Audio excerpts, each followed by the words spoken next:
Big checks, big sacks of fish, big-time bass fishermen. They all have one thing in common: fishing at the highest level. The right cast, the right bait, the right spot, making the right move. Welcome to Lost Lake, where the world's most efficient anglers, the top pros on the FLW and Bassmaster Elite Series tours, are given one day to figure things out on a lake they are unfamiliar with. It's no-holds-barred dissection, and unless they want to come up empty, all of their tricks and secrets will be on display. 2010 was one of many good years in the relatively young career of California superstar Brent Ehrler. He won 2 FLW Tour events and finished in the top 5 overall in the Angler of the Year race. Additionally, he was the unofficial king of Lost Lake, catching the season's biggest bass. Look at that thing! Look at that thing! Nice! And certainly one of our top stringers. Now we have him back for another crack at a new body of water. It's a chance to defend his crown, so to speak, and prove that last year's awesome performance was no fluke. So we didn't have to twist his arm to take the challenge.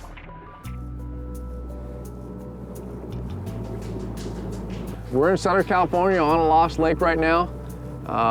Man, I'm excited. It's a brand new lake, never been here before. I can't wait to check it out. From what I can see already, there's a lot of good shallow cover. That's really the way I like to fish. You know, go and just fish fast. We're in the fall, we're in November here. Water temp's 65 degrees. You know, we're gonna mix it up, try a bunch of things. You know, it should be a lot of fun. I can't wait to check it out. Today's Lost Lake is an urban body of water in California, the type of pressured and populated place where Brent first developed his love for the sport. As you can see from the huge numbers of boat docks, these fish are no strangers to interactions with humans. He's proven on tour that he's deadly with a shaky head, but he's equally good with traditional power fishing techniques. There are lots of options in terms of cover: rocks, gravel, and seawalls. It might just be a matter of covering water until he figures out a few hints. You know, my first impression of this lake was it was definitely gonna be a shallow water deal. You know, as soon as we launched the boat, the water was stained. I looked in the water, it was definitely dirty. Looking around, you can see all the boat docks. To me, that just means shallow. You know, I pulled into this spot right here because it has some good docks. It looks like there's some seawalls and a little bit of rock on the bank too. So I've got a lot of variables to look at here in a short period of time. I'm starting with a crankbait just because I can cover a lot of water with it. And right now, just from seeing the lake, there's a lot of docks. And not only a lot of docks, but that good shallow cover. I got one. That's a good one. That's a nice one. Get in here. That was quick. That did not take long. And he ate that thing too. You know, I was just starting to say that I'm starting with a crankbait because, you know, based on the cover, the good shallow rock, seawalls, docks, I like throwing a square bill. This is a Lucky Craft RC2 actually, and it's just a good shallow running crankbait. I mean, shoot, right off the bat, I've already got a 2-pounder, 2.5 pounder. I think it might even be 3. You know, it's getting real fat, feeding up for the wintertime here. So, I mean, already I can tell if I run the bank with this crankbait, I can get a few bites. You know, with all the structure that's here and the stain, that was definitely the key, was the stain. You know, to me, when I see good stain in the water, I really don't want to fish deeper than 4 or 5 feet. A good thing to do in the fall like this is run, you know, this shallow running crankbait right along that good hard bottom, hard rock, and you know, we've got a couple docks here where I can hit the corners of the docks as well. But another one right there, good grief.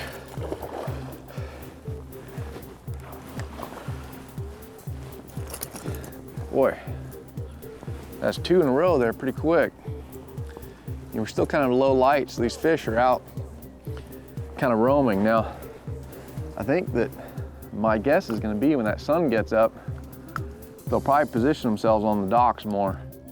I just caught a couple shallow on a crankbait, and it's kind of telling me to stay shallow and run that crankbait on the bank and just cover water. A lot of bait in here. You know, I'm constantly looking at my graph down there. Looks like there's a ton of bait in the water. Felt like one nipped at it there.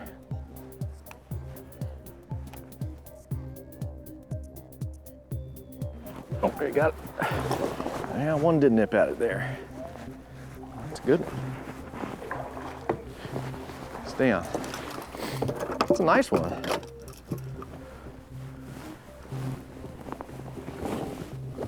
That's a 2.5, 3 pounder probably. You know, that fish, so fun. I just keep thinking, you know, where are these fish positioning themselves, and from what I can tell, you know, they're bank related. I've been hitting these docks like crazy, and I got on the inside, and there's two little, you know, pieces of brush sticking out there with a couple limbs right on the seawall.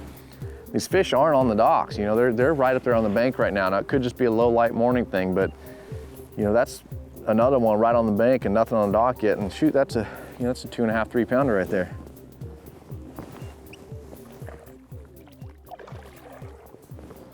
Man, that was fun. I love it when they bite that crankbait like that.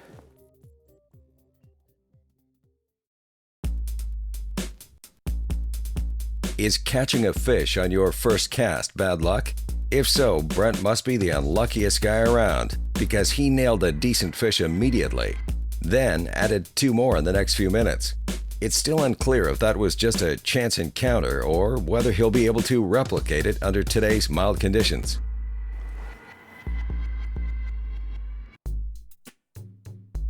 Oh, jeez. Oh my goodness. Man. Come on. I didn't think he was that big. Tried to swing in the boat and I couldn't even get in there. That thing hit so hard.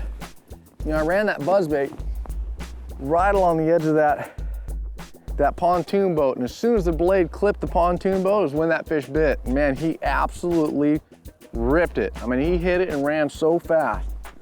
That's a good 3 pounder right there. That was fun. I'm gonna chuck that buzzbait around a little more. Kind of thought it was just a early morning thing. I thought they were just kind of roaming the banks. So I really wanted to just keep fishing and wait for that sun to get high and then try something different. But at the meantime, I'm just gonna keep running shallow, you know, good rocky kind of gravel banks in between the docks.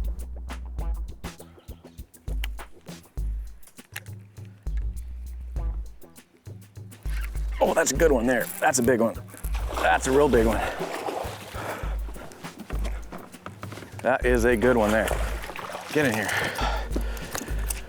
Man, that fish absolutely choked it. Let me get him. Look at that there. Look at that. Now that's a fish that wants the bait. I mean, he absolutely choked that thing. I mean, that's just amazing. Those are the fish you want to catch in the tournament, man. When they can eat it, you know, you're gonna catch them. I mean, he had both trebles in him. I mean, that was a fish that wanted that bait. I made just a tiny little cast back underneath that dock. And as soon as I landed it in the water, I could see a little rock sticking out. I put it right past that rock and he bit it. I mean, that's a solid 4 pounder right there. And it kind of just, you know, confirms what I was thinking about is that they're on that rock. And right there, you could see that good rock and it came from that rock. It wasn't anywhere around that dock. He was right on that bank. That is a great fish, man. That was a lot of fun. I just caught that good fish on a crankbait and it was under a dock, but there's one key thing to it. There was a little rock pile sticking out. And everything up until that point was telling me that they're on structure on the bank. They weren't on the docks. They weren't relating to the corners of the docks. That fish kind of told me that they were on those hard, you know, places, those hard ambush points, rocks or gravel in between the docks. That one happened to be under dock, but it was not relating to the dock. There was definitely a rock pile under there. That kind of made me start thinking that they're on the bank and just on those hard bottom places. They weren't relating to those docks. How are you? Good. It's fun to be out here, that's for sure. Yeah, have you ever fished here? Never been here. It's a fun place. There's one. That's a good one. Stay on there. Stay on there. Oh, got me on that trolling motor down there. Come out of there. There we go. That's a nice one there. All these fish are healthy, man. They are just stocking up for the winter. You know, that's one thing that makes a crankbait so effective this time of year in the fall, is that those fish are just stocking up on that bait. You know, we've got in the back of this pocket, I'm seeing tons of bait on the graph. You know, they're clearly just feeding on shad. I mean, look, I mean, this thing's just, he's just a fat, I mean, it's a football. It's just a fat fish, you know, typical fall bass.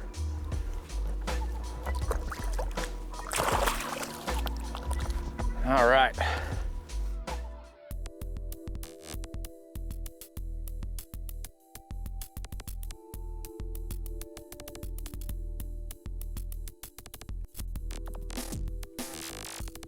Ooh, man.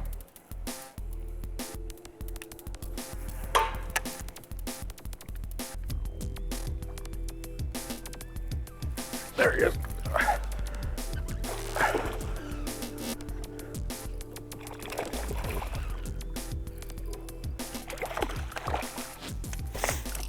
He hit that on the one cast. I did get it back in there, and that's when he grabbed it. Second one. Fat one.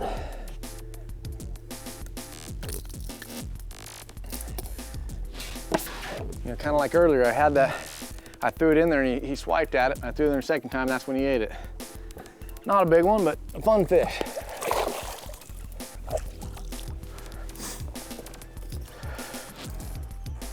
Again, we're getting closer to that mouth. You know, we had the bites coming in and bite going out now, nothing in the back. I really think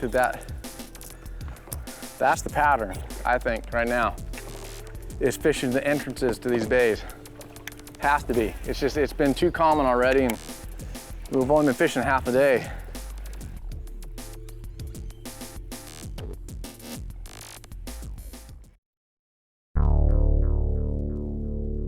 Welcome to the Golden State, where today the sun is shining bright on one very talented angler. Not only has Brent landed a limit in a hurry, but there have been some truly California-grade specimens among their numbers. This is a tough pattern to give up. It's producing, and the quality is good. The old saying tells us that if it ain't broke, don't fix it.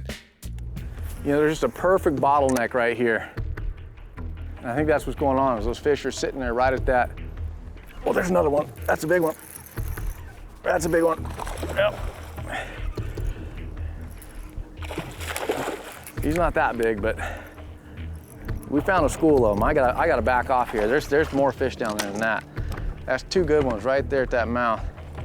We're gonna sit back there, and I think I got a school fired up.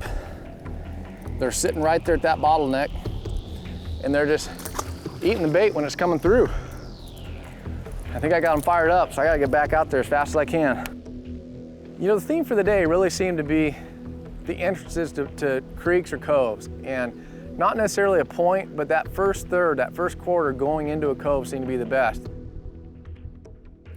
Right there, that's a big one. That's a big one. Get in here, look at that one. Now that is a 4-pounder, at least. That might be a 5.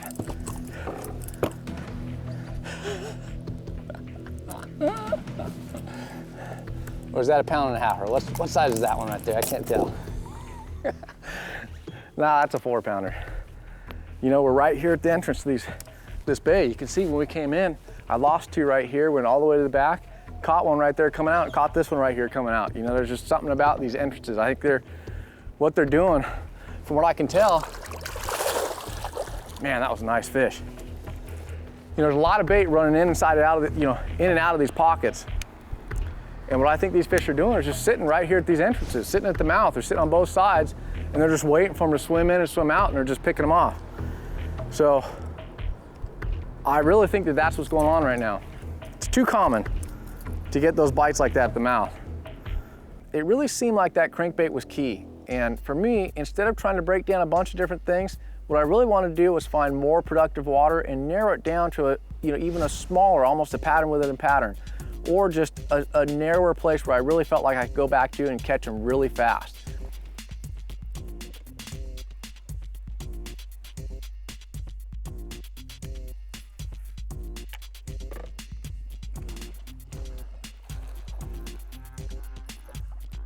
man, he's fighting good. I don't know how big he is.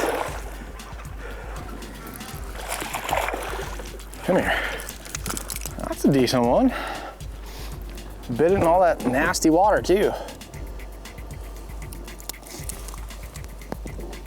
Oh, it's a 2.5 pounder, 3 pounder maybe. Yeah. Now that we just turned that corner, we're just at the mouth of the bay again. So, you know, it's been kind of consistent.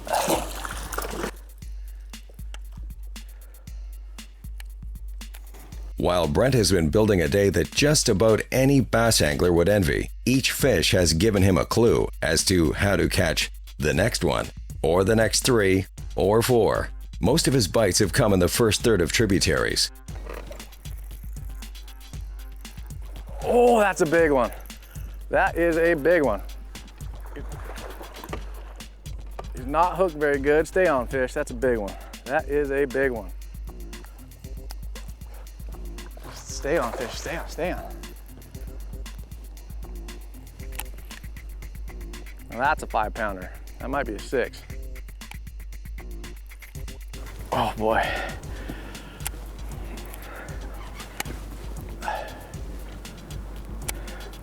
Come on, fish.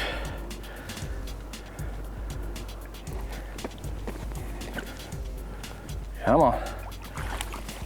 Uh-oh.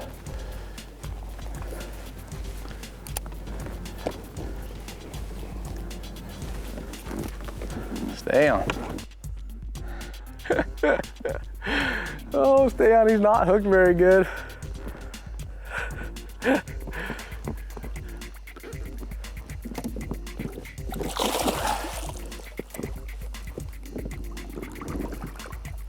Oh boy, I got him. Look at that one. That is a nice fish right there. Oh my goodness. Look at that sucker. That's a 6 right there. That is definitely a 6 pounder.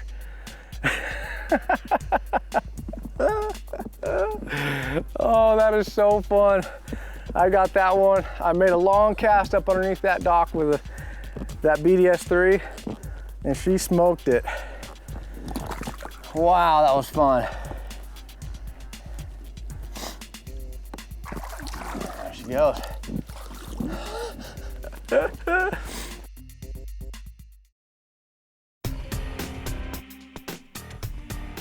What's Brent's biggest complaint now? Maybe sore thumbs from handling so many fish? This has been a day where everything came together, from his first cast on forward. Other than the occasional slight bait modification, it's been all about being in the right place on top of the right structure. Oh, that might be a good one. That might be a good one. Yeah, it is a good one. Get in here. 3 pounder.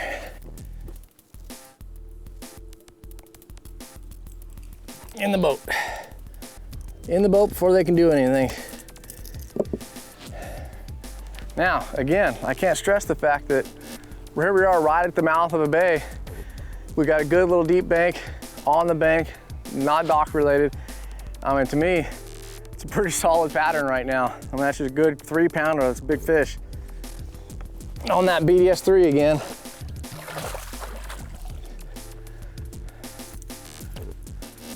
I covered a lot of water today. I fished a lot of areas. I fished some main lake stuff. I fished some little pockets, some creeks, some coves.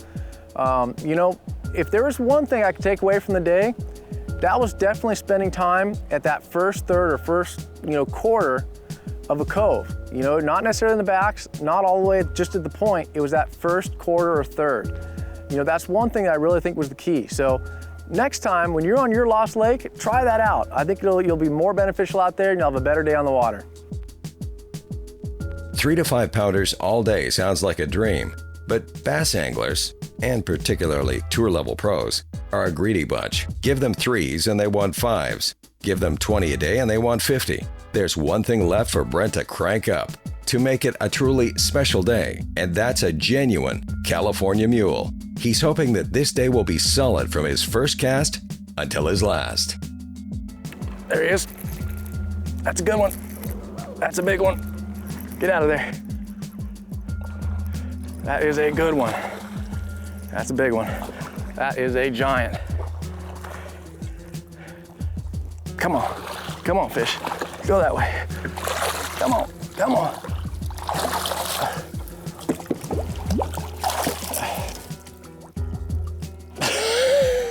Look at that one. He choked that thing. Look at that thing. He choked it. Look at that. Absolutely choked it. Man, what a day. What a day. You know what? That's gonna be pretty tough to beat right there. We've had a great day. We might as well end it on a 5-pounder. What a fun, man. This has been the best, Lost Lake I've ever fished. Had an absolute blast. We'll see you out there.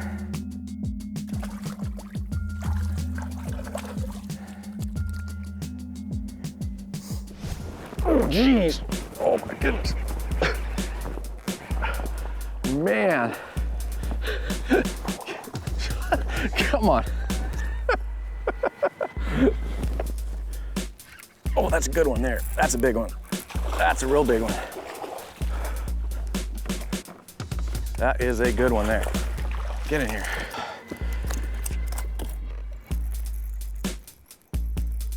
Oh, that's a big one. That is a big one. I got him. Look at that one.